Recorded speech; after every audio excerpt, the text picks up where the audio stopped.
Kangleipak Khonjel miyeng tabiram liba khwai punamapu ahama maktada Kangleipak Khonjel na taramna ukjabga loinana ikok no na khurumjari ngasi amuk nong na pudun lakchariba topic ti electoral ball gi matang da khangminnabaga loinana BJP na electoral ball bu khulai ama oina sirinnabagi damakte ek pass tawkhiba adu Supreme Court na madugi mayokta semliba ek adu unconstitutional oi haikre ngasi gi topic si nainadringa gi mangoina na ahanba oina Manipur da leiriba intellectual person singda wapum khara hana thamjagi hauji thokliba Manipur gi irang asida karigumba mata tawba ngamdabagi mawongda discussion award dang phangmaga ngang khaktuna oiba yagadoribra maduna solution porpa ngamgadoribra aina haije ninglibadi makai khudimak nakhona lambi taktuna mayam singa se samnahan bagi thabak ase nakhona tawgadoba natabra makai khangdra chatliba ima ibel sing satra sing CSO sing makoi puna makse nakhona makai taktuna khongthang thangjin minaram thoklabadi ngahana lalase loiram basu yan leire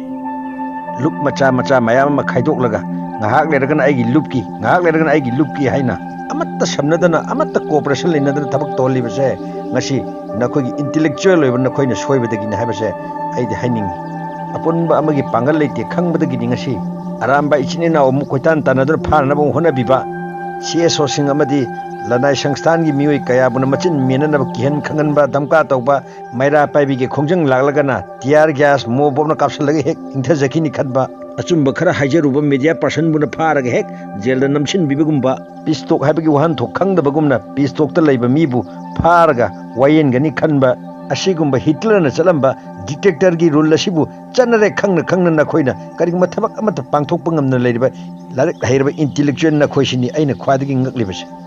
masi haiduna yamna tathina amasung lanasu lobigano larik hairaba nakhoi mayam leina cha yonba class 10 phawa pass tawdaba Narendra Modi gumba amana lakchakhibado thamoi pendabagi wani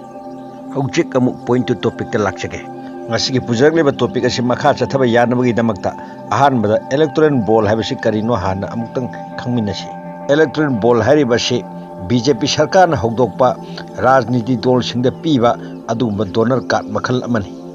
masi State Bank of India SBI digi logani tha amani khudingi su phangani electoral ball haribasi share silaiba matamda SBI na tokal amapi tokal si amuk yeminasi SBI digi leiraba electoral ball adugi pirakliba tokal asigi yet thangba kachilda miyoibagi min uwa phangdaba aronba serial number abakak yauri hairiba serial number asida donor asigi maming amasung donor card asibu phangkhiba rajniti dol adugisu akupa maron yauri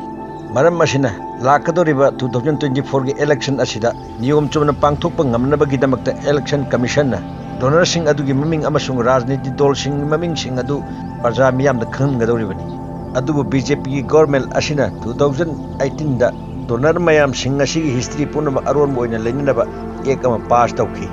asigumlaba ek asidi democracy chaliba laipak amada chatnaba yaroi haibagi damaktani ngasi Supreme Court na thigalakli matang asida yamna nungai riba wafam amana BJP na ek ama semduna punamak aron bo oikragani khallubadagi miyam gi paisa huran ba yawruba sing adu objecti ifong phonglakle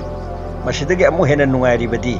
electoral ball ase leina nabagi damakta BJP na ahanbada paisa paiba mi sing thigatuna makhoida mateng pango haiba yadba makai khantoklaga ED amasung CBI thajali electoral ball asigi manungga yauriba top 30 gi manungda 14 di ED amasung CBI thajanduna makhoigi maran mathum punamak red tawonke hairiba asiguma thawong asina BJP na miyam parjadagi phongna lut tawbani hairiba sigi maram karigino haibatusu amuk thamjage masak maming sengna takthokuna SBI na Supreme Court thamnakhiba report amagi matung ina BJP na paliba sarkar asida electoral ball leiduna mateng torokhiba khudingmang achauba crore kaya gi thika bidun leramle hairi SBI dagi electoral ball leiduna BJP da mateng pangakhiba list adu yaman khibana ama ni dang oina panjage list asigi khwaidagi number 1 da leiriba asi Future Game and Hotel Service hairiba private limited asini hojiki matamda crore di lairadana lakta lising da phawa free da kanana pangnabage adubu private company asina panglibase crore lising amaga chahum humpuga nipal asi karamna free da piram gadoribano mayam su khadna yingbi adubu oithokpa yaba amana India Today na phonglakpa paw amagi matung ina ikui dingi mamangda idina hairiba company asigi mathakta red chathaki hairi ani subada lairiba sina Mega Engineering and Infrastructure Limited ni group असिना SBI electoral बॉल 966 करोड़ की लेदुना list असिगी अनीसुब position द लेरी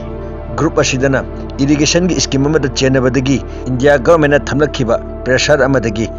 तंगाई हेक फदना लेखिबा इलेक्टोरल बॉल ने हाइरी अहुम सुब सेरियल नंबर असिदा लेरिबा असिना